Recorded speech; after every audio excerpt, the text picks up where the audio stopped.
Welcome to the Pathways to Profitability podcast, personal tales of business success, where we hear local business owners' personal stories of their trials and tribulations that got them to where they are today. Here's your host, Cheryl Mucha, CEO of CFO Your Way. Hello and welcome to Pathways to Profitability podcast. Thank you so much for joining us. I am Cheryl Mucha, owner of CFO Your Way, and I am so thrilled to have Christy Maxfield here with us today. Christy, welcome.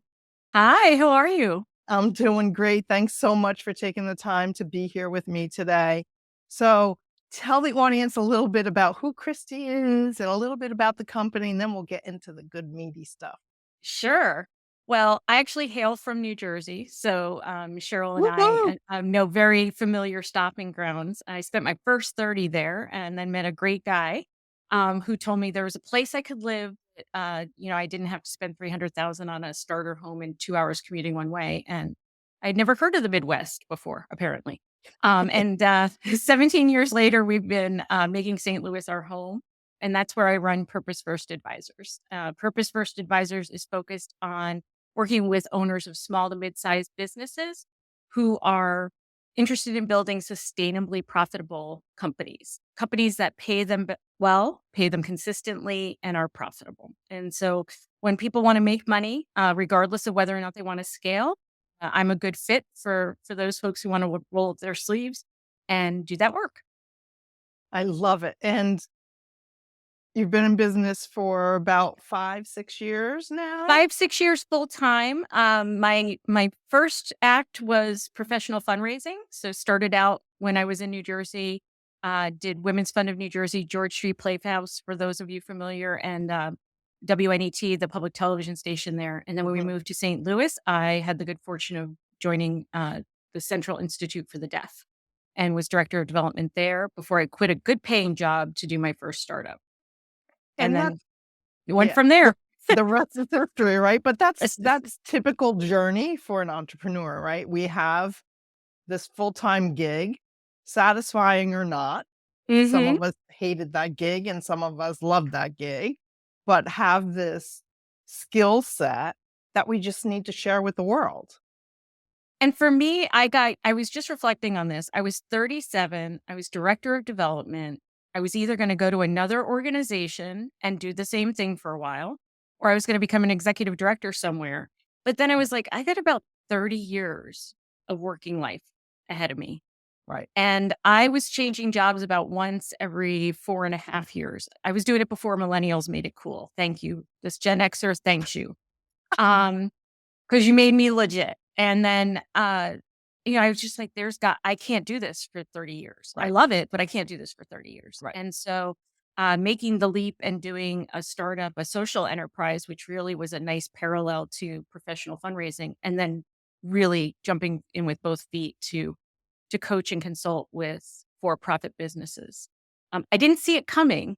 I knew there was going to be a change, but I might have shared with you before, my dad owned a family florist in West Patterson, which now has a new name. But we grew up working in a family-owned business, and that's really hard work. And so I never thought entrepreneurship was on the agenda, but apparently it was. And you're known as the advisor who gets it, and I love that. So tell us a little bit about how you engage with your clients, like what changes, because you, very much like me, makes huge changes within organizations, family-owned businesses. What changes you find? Well, actually, it's a two-part question. So what's the pain point that a client comes to you, and then what changes within the organization while they're working with you? Yeah. So the pain point is usually I'm doing well, but I know I could do better. And I don't know how to get from where I am to where I want to be by myself.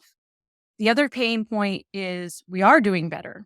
Business has increased. We've got more clients. We're doing more business. And now we have to rapidly grow internally to meet that demand. And I don't know where to start. So it generally starts with I don't know where to start. I've got all these options. I'm an entrepreneur. I've got all these ideas. I want to do all of them right now. And what I've come to recognize is that if I'm going to take it to the next level and do it better and smarter and not harder, I'm going to need to work with somebody who can help me stay focused on those things while the business and the day-to-day operations often take me off track. And Right. so um, a good fit for me is someone who has already come to the conclusion that they need that partner. I'm not convincing them they need a coach or a consultant. They're now in the process of deciding who's that person going to be. Right. And when I get it, what I'm getting is I get how messy it is. I get that you're both extremely excited and energized by being a business owner and completely overwhelmed and exhausted by the experience. I get that you know exactly what you want to do in your head, but you're really struggling to put it into words and decide what the next right step is. I get it. I get that's where you're at. And I'm okay with that. I'm okay Right. with messy. We could, because we can work through this. Right. And it's business owners. I know for myself, we get in our heads like all these ideas, and it's a matter of sifting through them, prioritizing, engaging, and just And I'm a doer. right and getting through it. Yes. Yes. And I always start by asking, what do you want out of your business? Right. What's your vision? It doesn't need to be your 30-year vision. It might not even be your 10-year vision, but you have an idea in your Right. head, whether you've taken the time to sort that out or not, about what you really want your business to be. And most importantly, what you want it to do for you and your family. So let's get clear about that. And then let's get super clear and be honest with ourselves about where the business is right now. And if we can get clear about those two things, then we can figure out the space in between, because we're going to use that vision as your filter and say, does doing this get me closer to where I want to be? Does working in this way get me closer to where I want to be? Does making this sacrifice now get me closer to where I want to be? We have a decision-making filter built in, and that's purely driven by the vision of the owner. Right. And there's room in there too to say, okay, I have this vision. And then, it's kind of like shiny object syndrome, right? Uh-huh. What about this? Stay focused. What about this? Let's get back on track. So you become, I'm guessing, too, their accountability to stay on track. Yes. The accountability of being able to say, you told me this. Now you're suggesting that we do this. Has something changed? And if so, let's do this other thing that you now want to do. But if not, let's go back to what you really said you wanted. Right. And a lot of times it's a mirror, right? It's not my vision I'm holding up to you. It's your vision I'm holding up to you. Right. And then we can decide how fast or how slow you want to go down that. Right. You had asked the transformation. What does the transformation look like? Mm-hmm. For most people, especially the smaller business owners, people who are solopreneurs, putting together a team of contractors right now, moving on their way towards making a hire, we're probably looking at their financials in a meaningful way for the very first time, which is why you and I connect, because oftentimes those things are a mess. And I get that too, right? They're a hot mess all over, right? Hot mess.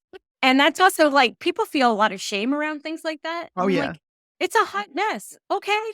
We can either ignore the hot mess and let it keep brewing, Right. or we can acknowledge that it's a hot mess and that there's talented people like Cheryl and her team who can help you unmess it, make it less hot and less messy. How about that? That's a good one. It's funny though, because business owners think that they're the only one that's a hot mess. And I had this conversation with a potential client earlier this week. I'm like, don't think you're special in that regard. I said, it's more common than you would think. And that's where I go back to my dad. Like, my dad ran a business for over 40 years without any real accounting systems in place. Right. Now, would I recommend that? No. No, right. And it had some bad consequences for him. Right. But he would be the typical business owner of, I'm busy getting the work done. I'm taking care of my family. I'm paying my bills as best I can. And the rest will just have to sort itself out. Right. I But think you can't increase profitability that way. right. You can't, but I think I'll call it mentality, 40 years ago, 30 years ago was different than it is now. And the availability to have talent like you and I Yes. to guide and coach and advise wasn't there then. No, I think there was an even greater stigma around it because your community, usually, if you were running a small local business, your community lauded you as being one of the leaders in the community Right. and really put you forth in that role. And for you to then raise your hand and say, there's a whole lot I don't know, and Right. I need somebody here to help me. I think there was a lot that you wouldn't want to raise your hand. That would be a lot to put on yourself. Right. And even today, the corollary is the social media where it says you should be doing this and you should be doing that. And if you haven't done this, you're never going to get where you said you're going. And frankly, we all look our very best on social. Right. And there's a lot of white hot messes behind whatever background they might be in front of. Right. And that's it. Like, your business is special, your mission is special, how you deliver your products and services is special.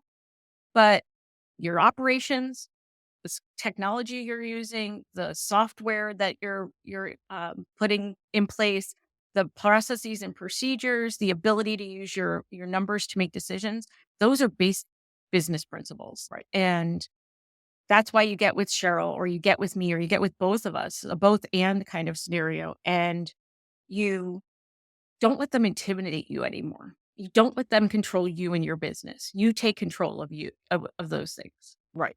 Yeah. And now there's so much about work-life balance and, investing in having that work-life balance. Yes. And that goes back to what do you want the business to do for you and your family, Exactly. right? Because a lot of times when I ask particularly women business owners, but not exclusively, what do you want this business to help you do financially? There's a lot of feelings around that. Just like there's a lot of feelings of shame about the white hot messes we might have behind the scenes, there's a lot of feelings and messiness around making money, making significant money, being able to invest in themselves, being able to consider themselves the boss and owner versus the person who's created a job for themselves. Right. And we got to sort through all of that because it is about work-life balance, meaning your work is going to have to be able to create the life that you love. Right. So is it? Is it creating the life you love? Or is it making you Sure. miserable? Right. They're dragging you down. Like, yeah. We need to enjoy what we do. And I probably say this every single episode of this podcast is we spend so much time doing whatever that work is. Why not enjoy it? Yes. And make the hard parts easier. Exactly. You don't really understand accounting? Work with a talented accounting professional. Right. You don't really understand marketing? Bring on a crackerjack marketing team. Right. You don't, and work with other advisors who can help you make sure you're making good choices, right? It's all about relationships. It's Right. all about building long-term trust. It's all about looking forward and planning for the long term rather than, we often see on social too, the hack. We're going to hack life. We're going to hack work. We're going to hack this. I think people are the best hack you have. Right. Invest in those relationships and you'll hack a lot of things. Right. And those relationships elevate you to do what you set out to do. Like you said, to realize that vision. You can't do it all and get there at the same time. No, and I actually believe you can't have it all at the same time. I think you can have it all, whatever you define as your all, but you can't necessarily have it all at the same time. And there's nothing wrong with that. Like that's not a shortcoming of your own. So the fact that you're not able to be 100% with your spouse or your kids and 100% with your client and 100% with all your prospective clients and 100% out in your community doing those things. That's an unrealistic expectation. Exactly. So where can we put 80% and get the outcome we want? Where can we put 75%? Where can we put 82, 95, whatever the percentage might be, and get the outcome we want? Right. Live fully, live with passion, live with joy. And that doesn't mean that not going to be hard. And it doesn't mean that there's not going to be bumps in the road. It just means that we understand there's a give and take and there's a rhythm. And we're going to work within that rhythm to get where we want to go. Right. And realize that it's an investment. It's a Oh, yeah. monetary investment to get you to where you want to be. So we can't do it all ourselves. We're not good at all of it. No. So we need to invest in the people that are good at some of it to be able to take the steps forward to reach that vision and have the work-life balance and have, the future that we dream of. Yes. Yes. And like I did a podcast for 4 years. You're doing this podcast. There are literally people behind the scenes making this happen who know how to do audio and video Right. and help us put together all the logistics. Because you and I don't need to become podcast Exactly. gurus of all the facets that go into Exactly. that. What I find hard for most people in that area is either they feel like I don't even have enough information to know if the person I'm bringing on is a good fit or Right. really talented in what they're doing, and that's obviously a concern. But there's ways we could mitigate that risk. Right. The other thing is they're like, I do it this way. I'm not sure how to get somebody to do it my way, and that's all around documentation so that you can delegate. Right. Exactly. And the same thing for you. I can't bring Cheryl in to do my books if I haven't given her some kind of documentation about here's who my clients are, how we get paid, what kind of work we do, the frequency of invoicing, Right. we always have to tell somebody something for them to help us. And the funny part is it's not necessarily like you say documentation, you think a piece of paper, right? It's up here. It's up here for Yes. most business owners. And we got to get it on a piece of paper. Exactly. So if you can also commit to that, that's a huge commitment in and of itself. But if you can commit to that, it opens up so many Oh, possibilities. yeah. Absolutely. And I just want to go back to something you said about, not knowing if that is the right person to bring in. That's where, like, relying on folks like you and I who have networks of these professionals, we've already vetted them. I've already Yes. vetted you. I'm comfortable, referring you to a client or someone that comes to me. So rely on the people that are in your world to find the person that you need.